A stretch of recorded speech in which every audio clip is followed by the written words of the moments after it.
Acedeck, a newcomer in the Eastgate game, came out with their banging first board. Hey, and I get to review it. First, let's address the elephant in the room. The Ares X1 uses 7075 CNC'd aluminum TKP trucks. I'm just gonna let you take in how freaking beautiful this thing looks. It looks like they really took some time to design these fabulous looking trucks. I'm coming to like TKP trucks more after I tried Onboard's attempt at them. These trucks are super stable while being quite loose. Like other TKP trucks, I haven't yet felt any speed wobbles with them. It features a pair of barrel bushings that feel very comfortable on this board. The stock tightness of this truck feels great out of the box, but for the less experienced riders, it might feel a little bit too loose. Dang, this thing is beautiful. All right, listen up everybody else. Precision trucks look fucking fantastic. All right? I know they're gonna cost you more, but they look so good.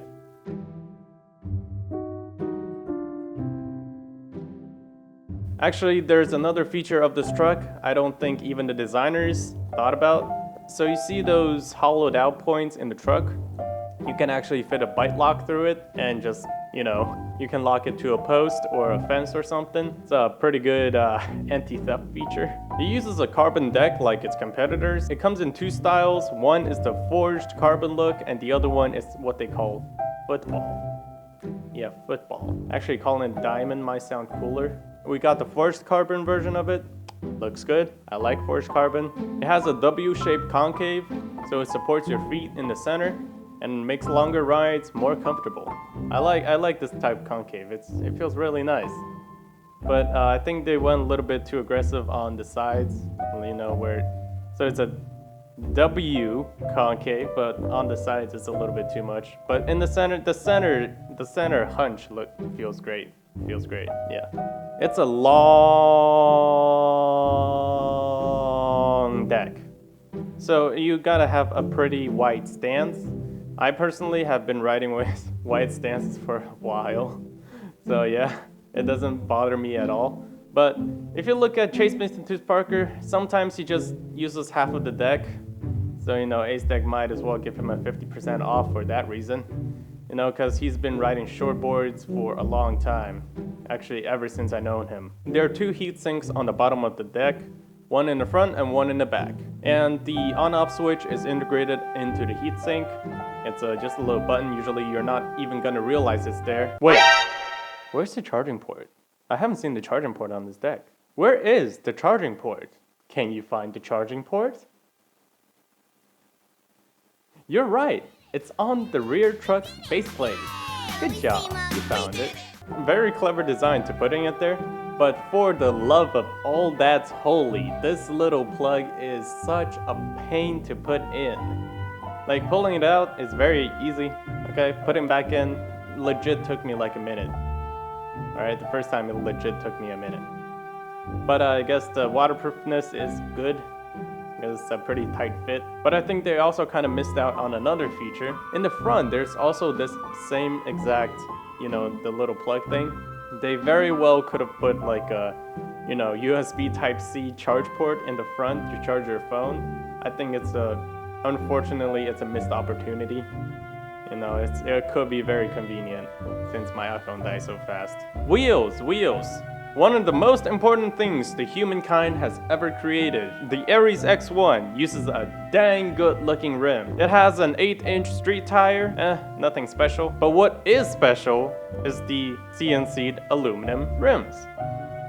These things look great.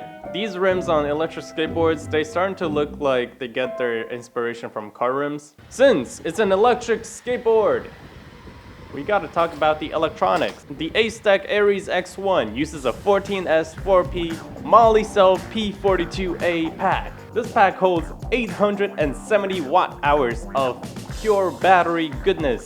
This is the first 14S board I have in my possession. We've been on 12S for a really long time in the Eastgate market. We're slowly getting the 13S with the Titan and the Zeus. But now we're on to 14S with the Acedeck Ares X1. Good progression, I like it. But some DIY guys are already on 22S for some freaking bizarre reason that I can't possibly know. With this huge battery pack, I got a range of about 40 kilometers, or I think it was more like 38 or 39. Yeah, so it's gonna satisfy most of my needs because I'm usually not riding 40 kilometers in a single day. So I don't need to charge this board every single day, so it's a great thing. I don't like charging boards because I forget them. I forget to charge them. With this charger, this board takes quite a while to charge because it's a 3 amp charger. I think it took like 5.5 hours to charge from flat to full, so yeah, it's gonna take a while. That's why I like boards with a bigger battery, because I don't need to charge them as often.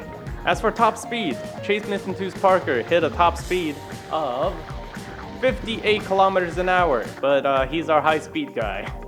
Holy crap, this boy is fast. Molly cell is one of the best options for electric skateboards in the market. They make fantastic cells with really high discharge, and especially a feature that I don't think many people are talking about is the low temperature performance. Technically, the pack, it can push out 140 amps of current. But are you gonna use that whole 140 amps? I don't think so.